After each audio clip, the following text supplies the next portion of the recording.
Well, good afternoon, everyone. It's top of the hour. We're not going to make those of you who showed up on time or early wait for others to join. Thank you so much for joining. My name is Dr. Dustin Sachs. I am Chief Technologist and Senior Director of Programming here at the Cyber Risk Collaborative. Really excited to bring this event to you today. This is part of our leadership series of member briefings. And today's is going to be a really exciting one. You may have seen the invite from this one, but it's titled From Backstage to Center Stage, Elevating Your Cyber Leadership Persona. And I'm really excited for our panel here today. Our panel uh, are both rock stars in their own right. We have Billy Spears, who is CISO of Teradata, and Chris Rides, CEO of Tiro Security. I will let each of them introduce themselves. Billy, we'll go with you first. Hey everybody, thanks for letting me join your airwaves a little bit today. For those of you who don't know me, I've been around several decades. I've earned every single one of these gray hairs, and I think most of my career, it's going to be very interesting what I say next, has been learned through failure. So it's really interesting how you have a lot of great ideas and a lot of great innovation, and what you do to pivot from failure to turn that into success is what I'm most proud of now. So I've spent most of my career in technology in one form or fashion. And today I serve as the CISO at Teradata, where we get to work with some of the brightest minds in the world, solving some of the most complex challenges and delivering innovation to the market fairly consistently. So if you don't know what Teradata is, check it out, call me, go to the website, and we will let you know. Thanks, Dustin. Thank you. And Chris. I'm not sure how to follow that. So I'm Chris Rides. I'm CEO, Chief Everything Officer. That really stands for in a small business like Tyro Security. We're a cybersecurity staffing and professional services firm. So I have a great business partner, Rob Pope, who his background is pen testing. He's a practitioner. So he started a pen testing business prior to this and another security business, both were acquired. So he manages our professional services part of our business, which, no surprises, does penetration testing and risk assessments, that sort of work. And then I look after the recruitment side. I've been 25 years in total in tech recruitment. We started this business in 2012, just focusing on sort of cybersecurity and GRC. So very, very involved in the community. So I lead the industry advisory board for the National Cybersecurity Training and Education Centre. I'm on the UNLV board here. I'm based in Vegas, I should say, so don't let the accent confuse you. Other than that, really involved in a lot of the conferences. So I've spoken at DEF CON, RSA, of course, InfoSec World, ISC2 Congress, and a whole bunch of others. Lots of B-sides events, which I love. And just excited to talk to you all. You're probably thinking, what on earth is a recruiter doing on this panel? I do have a podcast which is called Route to CISO, and which I know at least one of the people here has been a guest so far, where we talk about career paths to CISO. We spend a lot of time speaking about attributes of CISOs, successful CISOs, and I think it probably links quite nicely into a lot of the stuff that we're going to talk about today. So thank you very much for having me. Absolutely. And if you've not had a chance to spend time with Chris at a conference, I highly encourage it. It is a lot of fun. But before we kind of jump in, please, we want this to be interactive. Please submit questions. Please, talk about what we're talking about in the chat. Let's, make this very conversational. This is not a traditional webcast in that we're going to just sit here and talk to you guys. We want you to be active and involved. And, when we were kind of envisioning this topic, we kind of started to think about things like, and the question that we asked in our invite that you all may have seen was, what do Bruce Springsteen, what do Beyonce, what do Taylor Swift, what do they have in common that keeps their audiences riveted? What are the things that make people spend lots of money, or take their time, or put up with taking their children to a concert to see? And it's their presence. They have a presence, they have a stage presence, they have a persona. They've built um this profile that we admire or that we look up to. And it's a really interesting concept that can translate into cyber leadership or wherever you're at in your career. And what's most important, what's really the most important thing is it's not something necessarily that you're just born with. You can actually learn it. You can exercise, you can practice, you can gain those skills. And that's really what we're going to talk about today is how do you take your expertise, your knowledge, your years of experience, your, path into this industry and really turn it into your leadership persona, your unique profile. Because, one of the things that I certainly in my role have learned, even over the last year, is just eh, I've yet to meet two people who have had the same path into cybersecurity. Literally, everybody's got a different path, and everyone's path is unique, and everyone's path is super interesting. So, to start off with, Billy, what does it mean to have executive presence or to have presence when you're talking about being a cybersecurity leader? Yeah, thanks, Dustin. And thanks, everybody. Again, this is going to be so much fun. Controversy is my middle name. So here we go. I think presence isn't a title. I think influence is not a job description. I think you earn both by consistently showing up and speaking with clarity, consistency, and courage, especially in 2025. It takes a lot of courage to be out in front. So one of the ways I can sort of frame this up, Dustin, is, when I first stepped into my first senior leadership role, I thought knowledge alone would carry me through. And I had a strong, technical upbringing. I have a deep understanding of risk and this inside urge or drive to deliver. But truthfully, in the concept of presence, none of that mattered. When I would go in briefs, executives, what would happen is I would speak at such a level that their frontal lobes would explode off their head. I would explain things in way too much volume that they couldn't catch up, and likely what would happen was I wouldn't get the outcome that I expected. And so what I learned about presence is clear, concise, measured, and exuberating confidence is really, really important. And Chris, as somebody who works with people along the spectrum of their career, why is it so important, or is it so important? I'll back up and not assume, but even though I know the answer, but is it important to start working on your leadership presence from day one, junior role level? And if so, how do you do that throughout your career when, to Billy's point, you may not have, and you may be years away from that chief title? Yeah, I think the earlier you can start on it, the more comfortable you're going to be with being yourself and being out front as well. So I'm a big believer in starting as possible, and you know, being on the board of NSI and UNLV and Washington Cybersecurity Center of Excellence, they're all involved with colleges, people doing degrees, associate degrees, and one of the pieces of advice I talk to them about is about getting involved in doing this stuff as early as possible, getting in front of people, whether it's joining chapter meetings and getting an opportunity to maybe speak in front of small groups of people and building that presence. And I think following on from all of the great stuff Billy said there, it being finding out who you are is a major part of that. If you're going to be authentic, it's important to be comfortable with who you are in your own skin, and then start putting yourself out. So there's no there's no time is too late to start it, but no time is also too early. Absolutely. And Chris, I'm gonna bring this next question to you first because you kind of just laid out and really set it up. But how do you talk about being authentic, and it's certainly something that those of you who know Parm Eftekari, our executive vice president for communities, knows he's very big on being your authentic self and bringing your authentic self. How do you show up authentically though in a work environment without oversharing or without, while still maintaining a level of professionalism?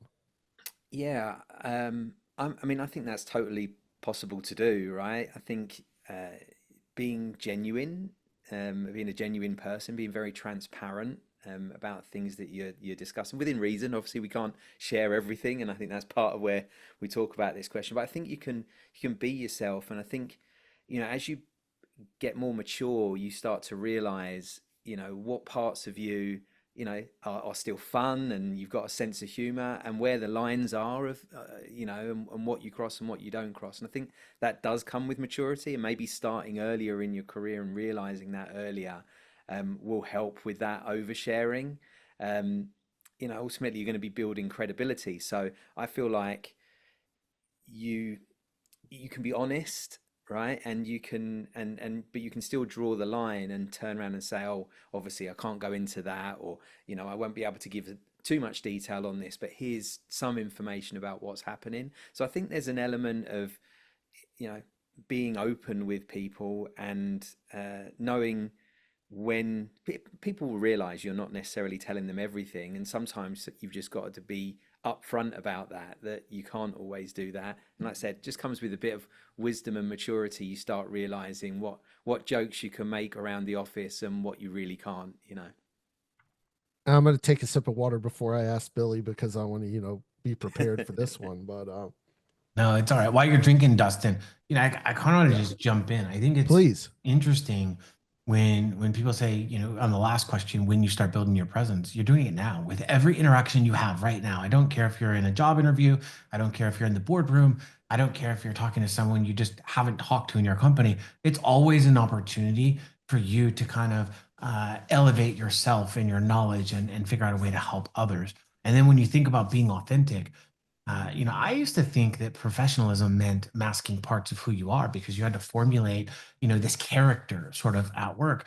And what that did is it kind of killed my inner chi. I was downplaying my personality. I was avoiding taking strong positions in conversations, and it kept my leadership style very neutral. And while that was safe, maybe in a company, it didn't elude or support innovation. It didn't allow you to take a risk in a conversation and say, hey, I think this. And so over time, that approach kind of wore thin with me, and it just wasn't sustainable. And more importantly, it wasn't effective for the companies I represented. So here's what I learned for all the users: authenticity builds trust faster than perfection. Be yourself, because trust is everything, and nobody can accomplish anything in a company by themselves, even though we all start with a grand idea and it kind of grows. People can sense when you're filtering too much, and they might say, something's a little bit off here. So you want to make sure that you don't have to hurt people's feelings, but you want to communicate the things that are most important to you in the way that you talk. And then the last thing is, you don't have to share everything. Sometimes I wish people just had a filter. Sometimes maybe there's people on TV that you see that you would be like, you could say less. But what you do share should be consistent with who you are as a human. And then that mold complements others around you. And I think that's what helps companies hit their objectives, their targets, grow the culture within companies. So hopefully, Justin, you've had enough time to drink a lot. Absolutely. So Billy, you brought something up, and you and I talked about this a little bit in our prep for this. You look at some of the people who we look at and who we maybe put on a pedestal as key leaders, the Steve Jobs, the Elon Musks, the others. And one of the things that I really want to dig into a little bit, and I want to hear from both of you, but we'll start with you, Billy, is what is the difference between being confident and being arrogant when it comes to being a leader? Yeah, I think confidence is about sharing your experience, and arrogance is driving your opinion through your experience. So the idea is we want to show up, and we want to make sure that there's a path. And the longer you've been on the earth, the longer you've been in your career, you've seen lots of opportunities to fail, overcome challenges, and have success. And there's lots of ways to get there, folks. I'm not suggesting one way is the only way. And sometimes what you hear in folks is you might have this catastrophic chaos in your environment, whatever it is. And you'll go to your leader and you'll say, "Oh my gosh, there's this chaos." And the leaders are going to take one of two approaches. They're going to first say, "Hey, oh my gosh, yes, the world is imploding and we all should get under a table and hide." Or they're going to say, "It's okay. Let's take a step back. Let's get the right people in a room and figure out a solution forward." And any combination thereof, that's confidence, the second thing. Now, you'll get in a room with a leader, and that leader, that manager, that positional authoritarian will say, Follow me because I am who I am and I said so. And while that might work in a short amount of time, that's really arrogance because they're not bringing in the values and the ideas of the people around them. And I think the consumption of the mass is always greater than the individual itself. And Chris, from your perspective, what's that difference? What's that line between confidence and arrogance? Well, I think like y- arrogance is really something that's there that tends to be more immaturities, right, and insecurities, right? They're generally covering up their insecurities, and so, I've seen people that have matured throughout the years I've known them. I've seen them in their first CISO gig 10 years ago when there was a lot more arrogance there for sure, and now I've seen them in their third or fourth CISO gig in a much bigger job, and a complete change in confidence and so much easier to buy into and believe in. And so that's how I see the difference between the two. I think picking up things, the easiest way to pick up where somebody's coming from is first off trust your gut, because most of us can see the difference between arrogance and confidence anyway. But also if you step back and you see how they treat other people, that's a very quick way to tell what you've got coming out of that. I think, Billy, the way you put it's probably quite nicely put, right? When you hear how they interact with people, whether that's telling people what to do and not explaining, whether that's pretending they know everything, and not being open to self-development and learning knowledge from other people, and realizing you can learn that from anybody that you speak to, whether they've been in the industry a month or 15 years, right? There's a lot to learn, and that's how I kind of try to separate the two. Absolutely. So, one of the things that we always talk about when we talk about, leadership persona or being a leader in cyber is you'll hear, we'll say, well, you've got to be able to communicate in the language of the business, or you got to be able to communicate this, or everything ends up coming back to communication. And, depending on who you ask, that, the statistic changes, but generally speaking, there's pretty common agreement that the majority of communication is nonverbal. Um, and I know a lot of people often struggle with the concept of, walking in and owning a room, or, taking that control of a room and really getting that room to agree with you, or abide by whatever the call of action to action that you've got is. What are some of the ways and then the subtle cues, Billy, that somebody can look for to determine whether they've got the command of the room, or how do they go about getting command of the room? Yeah, I think this is another one that kind of complements the other things we're talking about here. Uh, the, the smartest person doesn't always yield the most effective outcome. And here's what I mean. Technical depth doesn't translate into influence, because I think what we're really driving is influence. When you're walking in the room, it doesn't matter what your topic is. It doesn't really matter what you thought was going to happen, because there's a lot of humans made up of emotional intricacies. And so what happens in that room is you have to be able to read the room, have a little bit of emotional intelligence, and think about potential resistance before you ever open your mouth. I think that it's really important to learn how to speak business, even from a very technical vein, and lead with presence while controlling the energy around the room. Meaning, have you ever been in a room where you say something, it's a very quiet room, and then everybody kind of feeds off of that something, and then the conversation goes very sideways, and you're like, how did this happen? I just asked where the bathroom was. It's crazy. And I think that's kind of my retort back is I think you have to speak with purpose. You have to influence where appropriate. You have to do your due diligence, and you never ever ask a question that you don't already know the answer to. Otherwise, it can go sideways very quickly. Yeah, I love your last point there. It's one of the things they teach you on like day one in law school, which is never ask a question you don't know the answer to or don't want to know the answer to. So I certainly, that resonates with me. Chris, from your perspective, how do you address that concept of coming in and owning the room?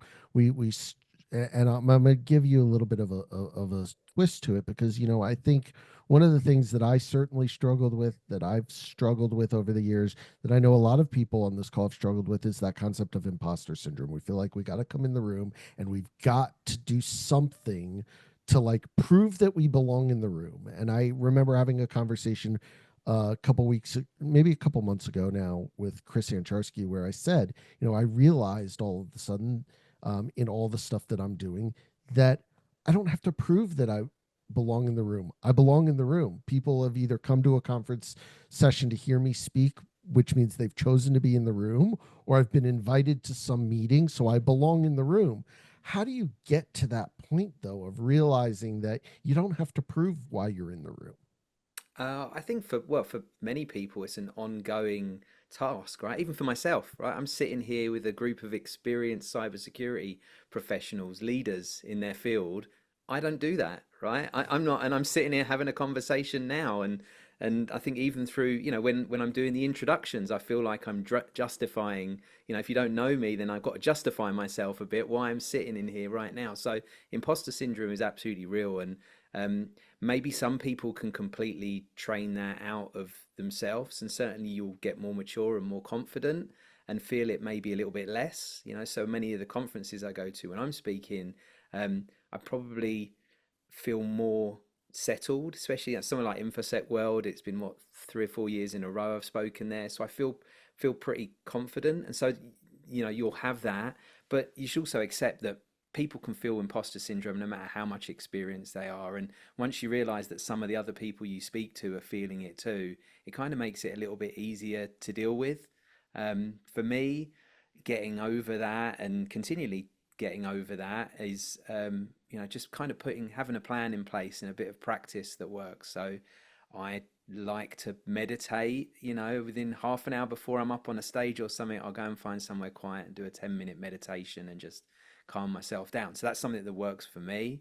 And then getting out there, and once you get out there and you think about some of the great things you've done in the past and start giving yourself some of those positive thoughts, I think that helps a lot, because then you can get out and you can start doing some of the non-verbal stuff that you were talking about. Get everybody's eye contact, see if they're engaged, stand up straight, get your posture there. Even the things that we give advice to for people that are going for interviews, right? Dressing smart, putting those smarter clothes on than you may normally wear, actually gets you in that frame of mind of, right, this is who I am. So there's so many things that we can do to get past the imposter syndrome part. And then just the more you do it, is practice. Preparation and practice are the two things that I think it will give you the confidence to get past it the quickest. I think, Billy, from your perspective. oh my gosh, I have so much. I'm lucky I have a mute button. This is crazy. I think for everyone out there, imposter syndrome is something that's near and dear to my heart. The best thing I've ever heard around this is imposter syndrome is common, even at the top. It just wears better suits. Ladies and gentlemen, if you are in the room, you belong there. Do not wait for someone else to validate it. Own it. And act like the seat was built for you. That's it. You have this stuff. Do not let those gremlins in your head enable you to miss your opportunity. Because if someone didn't want to hear what you have to say, they just wouldn't invite you in the conversation in the first place. You're awesome. Be great. To bring something maybe from a different industry. So my wife worked in theatre her whole career, and she said that most of the performers and the people that will get up on stage, all of them said, once you stop feeling that nerves before you go on stage, that's the time to quit. You no longer care enough about it. So you got to realize, in every industry, in it's probably the most famous people in the world, you'll see most of those people are still feeling nerves before they go out on that stage. And so, before you get out in front of the board, right, those sort of things, it is totally normal. So accepting it is probably a great first step. Yeah, I mean, Billy, listening to you speak, all I could think of was Ben Affleck from Boiler Room. And if you've not seen the scene, I'm not gonna talk about it here too much, because wouldn't necessarily, it would be a little bit of that Chris oversharing, but I would encourage you, if you've never seen the scene or you don't know the scene I'm referring to, you can YouTube at your own pleasure, Ben Affleck Act As If, and I encourage you to to see that for a really great kind of representation of what I think Billy was saying. So, one of the things that I know I personally have struggled with, and that I've personally been in the situation of, that I really want to focus on a little bit here, because I'm sure others have, is you're in that room, you make a comment or you say something and you realize, oh crap, this didn't land the way I went. It went sideways, but like Bill, you said, Billy, what is the best advice or the best way to recover when you realize that, oh shit, I fucked up, I said something I shouldn't have, like I messed up? Yeah, I think normalize discomfort. It never kind of goes away. You just figure out a way to sort of overcome it. In a situation where things go sideways, it really depends on the specific situation. However, in a very general sense, that has happened to everyone. And what's happening inside of you is far worse than anyone else knows in the room. You're feeling tingly. For me, sometimes I feel like I'm turning bright red like an apple, but I'm not. But you feel it and you're like, oh, I want to recover. I don't think you need to do that. I think the idea is you lead with data, you follow up if you need to, make sure you clarify and close the loop. But under no circumstance should it rock your confidence from going back into the room. Everybody makes mistakes. You don't have to be perfect. Just prepare. Don't overscript. Bring data. Don't try to kill the room with too many facts. Listen to your audience and react accordingly. Absolutely. Chris, from your perspective, how do you recover when you've obviously stepped it, you put your foot in your mouth and you're like, ooh, yeah. I mean, I think I love the fact of sort of owning it, you know, like turning around and owning, well, that didn't go quite where I thought it was going to go, you know, sort of thing. And then bring it back. You know, I think part of that is maybe practicing, you know, sometimes these things don't go in that way, right? In the way you expected, and being able to own it, bring it back on to where you need it to be, and then take it off from there. That's what you got to do. And I think part of that for me, I've always found like a little bit of humor helps, right? Humility as well, and making sure that you know, you can put your hands up when something doesn't quite go right, and then re-engage the audience, right?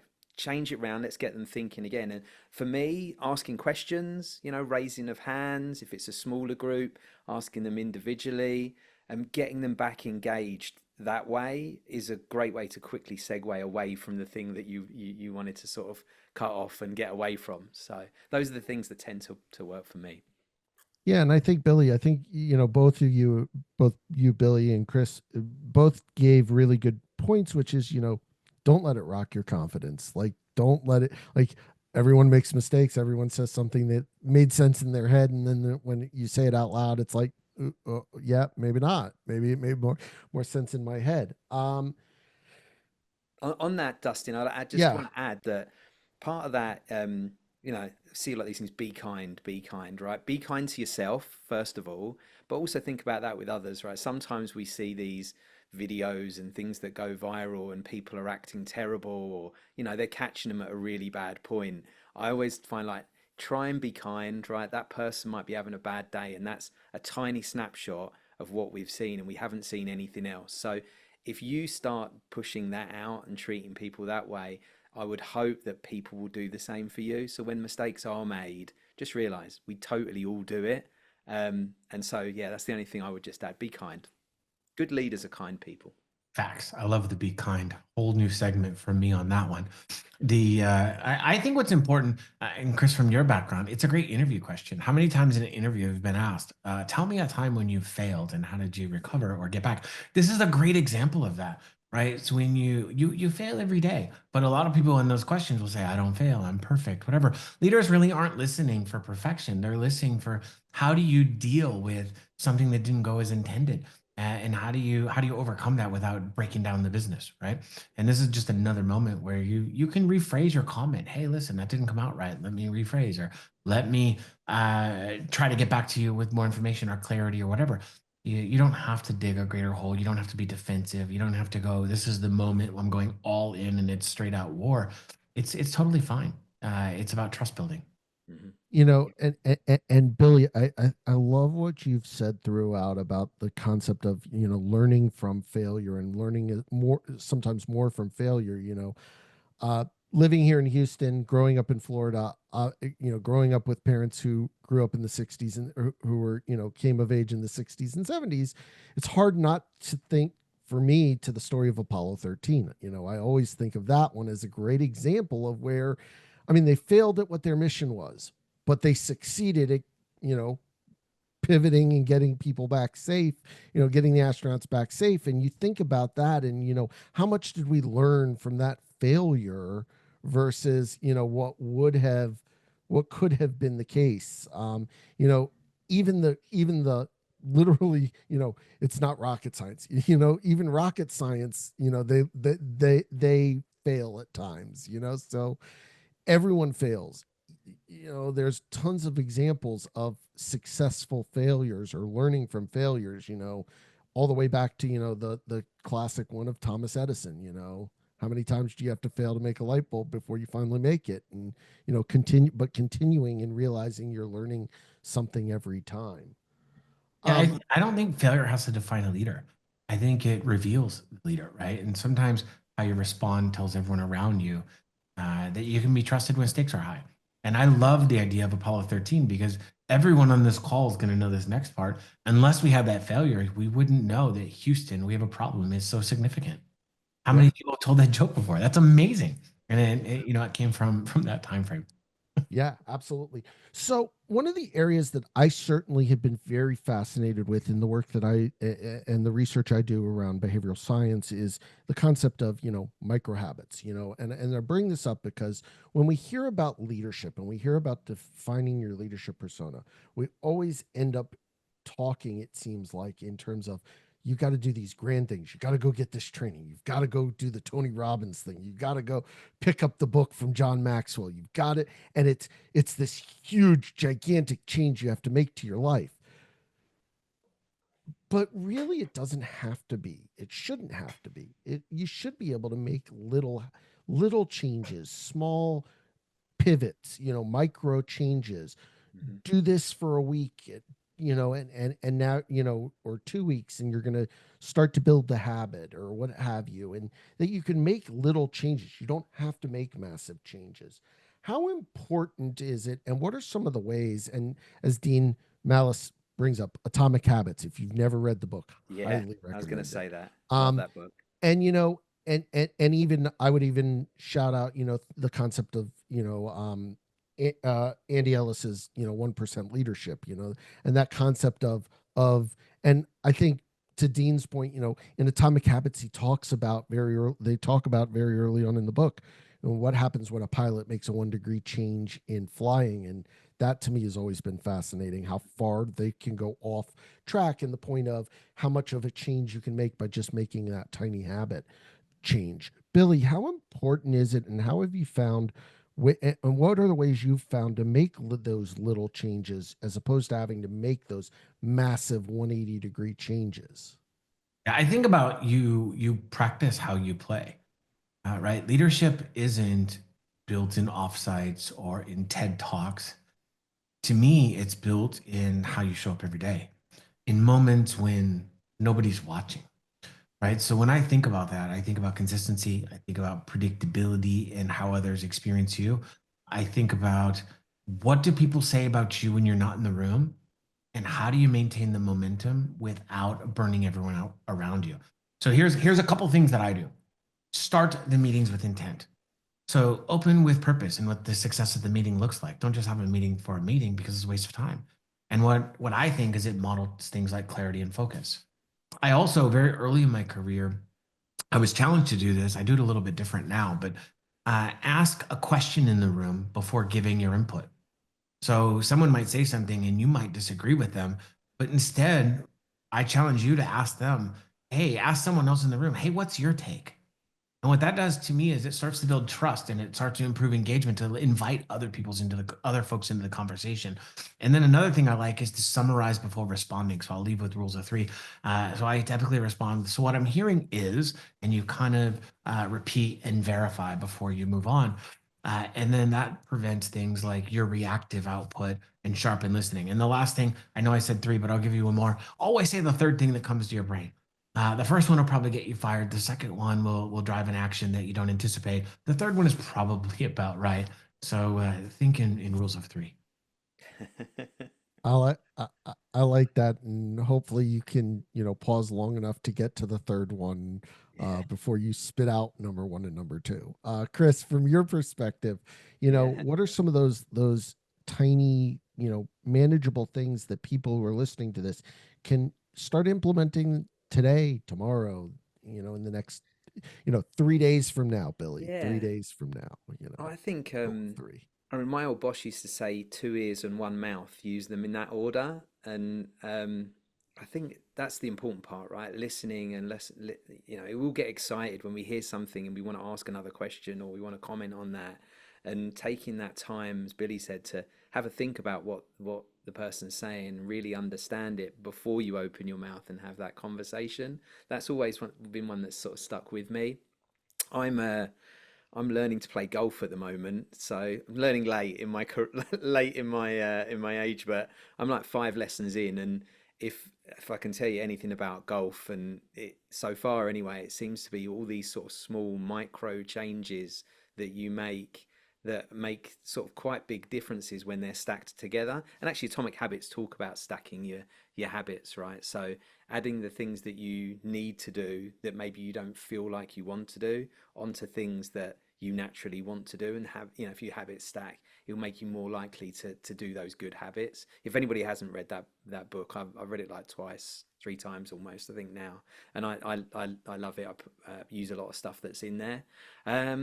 Things to do from here. I mean, first off, you're in the right place, right? You're surrounded by the right people. I'd say develop your wolf pack. Who are the people that you trust?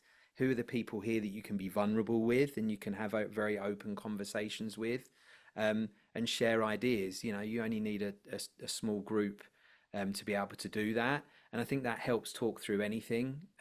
If you've got the right people around you, I believe that's really important. And that's a habit that once you get those people, speaking to them regularly is going to really sort of supercharge what you go about doing. Again, you're kind of sanity checking stuff before you go and throw in and commit to something. Um, yeah, I think taking the time to do that and having the right people to talk about are the things that I would recommend. So before we moved to the time for anybody in the audience to ask questions, Billy, one of the last areas I certainly want to focus on is you know probably the hardest thing as a leader to have to do is to have to communicate something that you may not necessarily agree with. As a personally, you may be in a situation where you've got to communicate something that is that you're not happy about. Budget cuts, you know reduction in force. You insert the thing where you're like, as a human, like, this sucks, like, I don't want to have to tell you, like, that there's no more of a place here because of budget or whatever, what have you. How do you maintain your persona? How do you maintain your sanity as a leader? How do you not burn yourself out as a leader, but also deal with those times of challenge and change and things that are maybe uncomfortable? Those are tough. I think I know the as a leader in times that are tough, especially times that you don't agree with, you have to remember as a leader, you represent the company, the organization, or the foundational structure that has procured your time and energy. Really important. And I think sometimes you have to deliver hard messages. It's part of the job. However, I think my responsibility in those times is to protect trust inside the team, maintain clarity on what's happening next, and I try to always avoid injecting confusion or my own personality that could create internal division during those times. That's not my job. My job is to align up and communicate down. My job is to prepare the message and never wing it, meaning what's the context, what's the decision, what the next steps. And I think I always deliver every message with empathy and not drama. And anytime drama steps in, I try to get back to the heart of the message and stay on course. Yeah. Absolutely. And Chris, from your perspective, Yeah, it's surprising. I mean, people probably don't think about, recruiters having to work with some of this stuff, but obviously we see and speak to a lot of people that have been impacted by reductions in force. Personally, as an executive of a very large staffing firm before, I had to close an office down and lay off 50 people and have those conversations personally.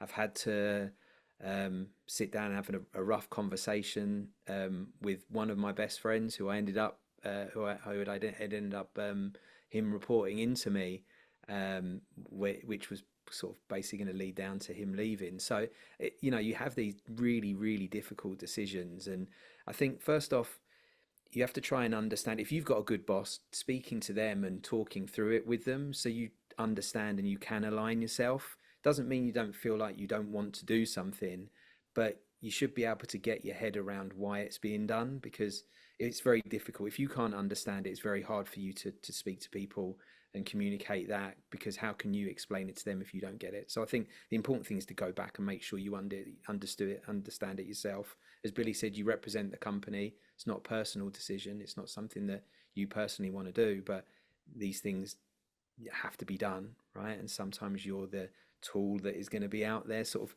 putting that out to the people. Empathy is really, really important. You've got to be able to put yourself in those positions. Perceptual positioning is something that I always like to think about. How, when I'm having this conversation, how's this conversation going to go? What are the different ways that could happen? Preparation for that. How would I want this dealt with if I was in their shoes? Those sort of things. yeah. Well, so we're getting towards the end, and we have a couple questions that came in from people before we started here. But if you've got questions that you want to ask, please feel free to put them in the chat or raise your hand. Happy to have people come off mute and ask their questions. But one of the first questions that we got that I really like and I wanted to get both of your takes on, and we'll start with you, Chris, is you know building this leadership persona, building this executive presence, can it be done in a virtual Zoom world, or do you need to have that in-person interaction? Can you do it in that virtual world? And if you can, what are some of the ways, some of the things that maybe you need to be thinking about that you wouldn't normally think about in an in-person interaction? That's interesting. It's a good question. From a personal point of view, I love in-person interaction, and so this sort of conversation is just part of me. Then I'll hopefully get to meet most of you at an event or something in the future. So part of this turns into an in-person one, and that's what I love about it. And I would say that gets me through a lot of this online stuff I do, which where I see all these people there and we haven't had any interaction yet. So the Q&A bit's my favorite part. So I think totally can. You have to think about all of the different ways and places that you need to put yourself out there. LinkedIn is obviously one of the big ones in terms of professional sort of social media, I would say, or at least semi-professional, depending on whether you're turning yourself into an action figure or what you're doing this week. I think, being authentic on there, making sure that when people see you at events or talking in webinars, hopefully when you get to actually meet them in person, they're the same person. Don't try and be somebody you're not. It's very hard to keep that up anyway, and that's just adding another layer of stress. So do I think you can build a persona virtually? Absolutely you can. I think clear communication and authenticity is key to building that trust when you're not meeting the person face to face. Yeah, and again, and before we come to you, Billy, that's why I think the balance and the approach that certainly at the Cyber Risk Collaborative we take, of having these types of events where you can bridge the gap, but also have the ability to have those in-person interactions as well. So, Billy, from your perspective, can it be done in a in a virtual setting? or does it require some level of in person? Absolutely. It can be done wherever. I don't think executive presence is about being in the room. I think it's about commanding the attention, conveying clarity, and most importantly, earning trust, regardless of the medium. So if you think about that in person, you think about physical presence, you think about tone, you think about command of the space. And the way that you do that is through things like eye contact, posture, measured speech, awareness of the audience reactions. We talked about that through this discussion. Now flip it to virtual. What are you thinking about now? You're thinking about message clarity, screen presence, brevity. You might even be thinking about the stability of your network. Like how do you get the things out before you freeze, right? And how do you do that? Well, think about some of the obvious things. Change your lighting, change your voice tone, your intentional pacing of how you talk. Take a drink, take a space. It's okay to let people breathe in the room, and then make sure that there's no wasted words in what comes out of your mouth. And over time, people will build that confidence in you, and you'll have that presence when you talk, regardless of whether it's in mediums like this or whether we're in space together. Yeah, Absolutely. So communication. Sorry, that's what I go was ahead, saying. please. Communication. When I went out and spoke to lots of CISOs, there was over 500. I went out and asked sort of what were the top attributes, and communication was absolutely one of the key ones. And being able to communicate well is important across all mediums. So, you have to be able to put your presence across in written as much as in virtual, right? So, yeah, Billy, you're spot on with that.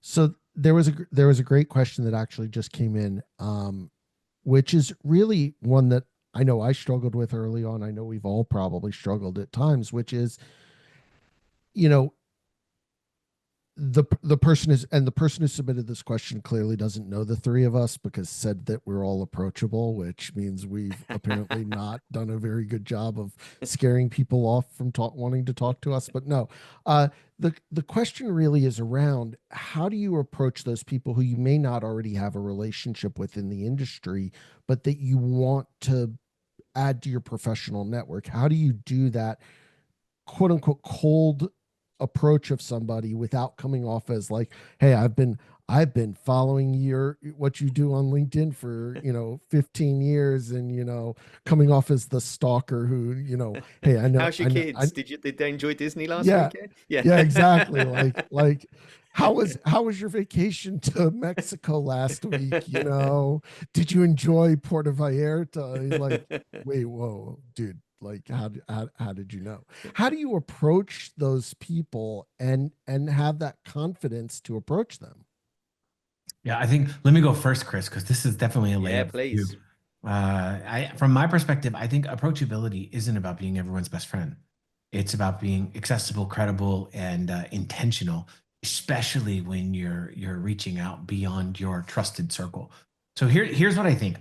Think about if you walk in a room. This also works for like political networking inside your company. If you don't have that one-to-one interaction, the cool part about networking is it's a very small circle in a large audience across technology people. You might know somebody that knows them. So reach out to that middle person and ask them to mediate a conversation. Hey, I'm Billy and I really would like to meet Chris. I don't know Chris. Hey, Dustin, can you get us on the phone together? Dustin's like, heck yeah, you're two cool people. Let's talk. Guess what? Now I'm not being creepy about his kids, but it's a very defensible way of letting the guard down, but getting to know folks. So I think do that. Think about joining other groups that you might not be familiar with, not just security or technology groups. Go to a marketing group, go to improv. Like that is awesome to get rid of some of your phobias. Like show up. You're going to meet some fantastic human beings that just don't think the way you do. And that's going to create better versatility when you want to make those introductions or expand your approachability. Secondly, remember, you're trying to approach other people. People inversely are trying to approach you all the time. Stop hanging up on them. Stop cussing them out. Be warm, be inviting, and listen to them. Remember, these are moms and dads and brothers and sisters and humans that are just doing their job. It's not their job to wake up and ruin your day. They don't know all the things you have going on in your life. Listen to their 15 seconds that you didn't expect for the day, and then politely decline or move on or divert them to someone else. Anyway, Yeah, what and I have to and say. Chris, Better for before Chris. we come to you, I think Billy, you raised something that to me was a really interesting one because it's a game that we played when I was in undergrad and what have you, as a political science major, which is, the game was always, it may not be who you know, like that the person directly, but somebody who knows somebody who can get you there. And the game, the early thing I was taught about networking, especially in the game we would play was, could you get the president of the United States on the phone? Like, how could you do it? And it sounds absurd, but you go, well, but I know this person who works for this person, who works for this person, who knows this person who could get him on the phone. And it's that same concept of, I may not know Billy directly, but I know somebody who knows Billy. Chris Ancharsky knows Billy. I say, hey, Chris, can you introduce me to Billy? He introduces me to Billy, and now I've got that relationship. And it's, some of it is also not being stalker, but certainly figuring out, do you have common interests? Did you go to the same school? Like, using LinkedIn to figure out if you've got a commonality that you can leverage isn't stalkerish. It's taking an interest in somebody else. Chris, from your perspective, how do you bridge that? I want to approach somebody, but they may be somebody who is the rock star of the industry, or somebody who I don't think is, I don't feel like they are going to give me the time of day. Yeah, I think, well, somebody mentioned Toastmasters as well. I saw that, and I was going to say, like, alongside the improv stuff, feeling good about breaking the ice and having conversations with new people is something you can practice. So practice that. But to your point, Dustin, there is an element of OSINT, right? There is an element of doing a bit of background and understanding, like, if I am going to a conference and I'm going to go to a talk and I want to meet the speaker afterwards, I want to know a little bit about them, and then I'm going to listen to their talk, and I'm going to write down some things that I want to ask them. And then when I introduce them, I might have just a few seconds to get their attention to see whether I'm going to get more than oh, lovely to meet you, and then on to the next person. So I've got to engage them in that small amount of time I've got. So finding out what the commonality points are, finding out and engaging with them in things that they're interested in and you're genuinely interested in, and then have that conversation. That's how you go about sort of meeting people and doing that. And like I said, like, the easiest way is if somebody can make an introduction, if somebody can say, this Chris guy's a good guy, you should speak to him. People want to speak to recruiters when they're looking for jobs. Most people are avoiding recruiters when they're hiring, right? Because they're getting a whole bunch of phone calls. So I'm used to having a lot of those conversations with people, and quite often, I as somebody with a business that's trying to get people to buy from my business, I realize most of the time that they might have other relationships. I'm not thinking that somebody's going to buy. My conversation with them is to build a relationship with them, and so that maybe at some point in the future they might want to come and buy off me. But if not, maybe I just make a really good friend, right? And that's absolutely fine with me. Absolutely. So probably the last question before we start to wrap up here. Billy, when you look at, you've talked throughout about failure, but also success. And, when you look at your entire journey here, what's one moment in your career, an example of a situation in your career where you felt that either your presence, your persona, or even your lack of it had a major impact or was memorable and caused you to maybe look at things differently? Oh, that's a good one. So many. I think the idea around authenticity. There was early moments in my career where I really felt like I was right. And what I learned over time is, just because you're right doesn't mean that's the outcome for the organization. So a good example, I don't know if it's good, but an example of that is this: you go into a room and you say, here's the technical answer to your question. People are considering factors that you're maybe not aware of, so you really are driving home that you're right. And then people tend to get annoyed with that. So what happens is, the follow-up meetings, you almost get FOMO because you're left out of the meetings, and you're like, but I had the answer. Like, just do what I said. Like, that's simple. But really, what people really wanted, they wanted to build a consensus. So I think the idea here is, to overcome that, again, listen more than you speak. Make sure that you're asking great questions, so that when you're offering your insights, the insights kind of drive the larger perspective home, rather than your individual need or desire to be correct. Yeah, I mean, I think as I hear you talk, I think of the analogies and they're running wild in my head. But when you talk about, being right versus having a successful communication, I think anyone who's got a spouse or a child or a family member has had an experience at some point in their life where they've gone, I know I'm right.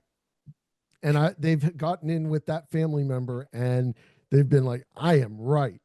And the conversation does not end up being a successful conversation. So I think we've all had those situations where you can either be right or you can be happy, or you could be right and you could be, have a good team, a cohesive team. Yeah. And sometimes you have to pick one over the other. Yeah, from a different topic that's not technical. So for you sports fans, you'll get this. For those who aren't sports fans, I apologize in advance. I love baseball. I love baseball Yeah. in the steroid era more than any other era because you're just watching a 650-foot bomb leave the bat. That's just not heard of. And it's Herculean. Obviously, they were taking performance enhancing drugs, but it was still fun to watch as a fan. So we get into a lot of debates in my house around the holidays around whether or not Barry Bonds was the greatest hitter of all time.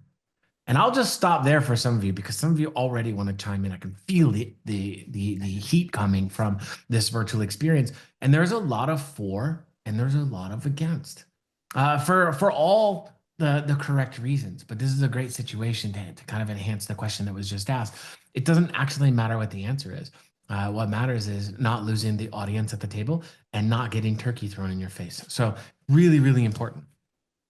Yeah, and I think, as I shared with you, my connection to baseball, in our house it was always the designated hitter rule. My grandfather, who was the ball boy for the 1947 Brooklyn Dodgers, had very, very, very, very opinionated, very down the line explanation of whether or not the designated hitter rule was a good or bad thing, and whether or not it screwed the game up. And he was very anti-instant but again, it's the, it doesn't matter what the answer is. Chris, I know we're talking about baseball, which is Yeah, I was kind going of to a say, is that tricky thing cricket for a with the British round, guy, funny round bat, right? So It's not supposed to hit the ground first, Chris. Oh, okay, all right.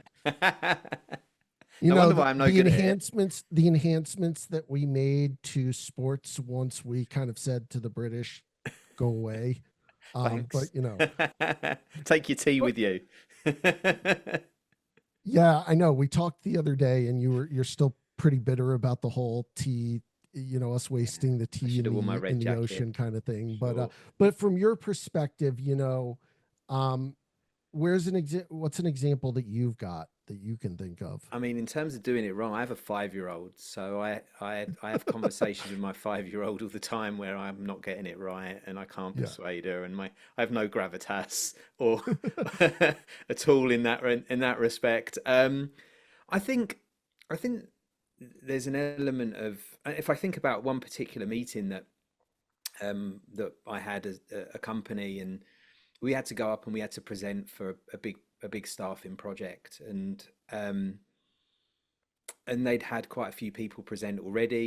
You had to have the presentation ready, and you kind of gave a very dry presentation, and then opened the floor to questions. And I think there was an element of, I'd done enough of them and I'd prepared enough that I knew what was going on.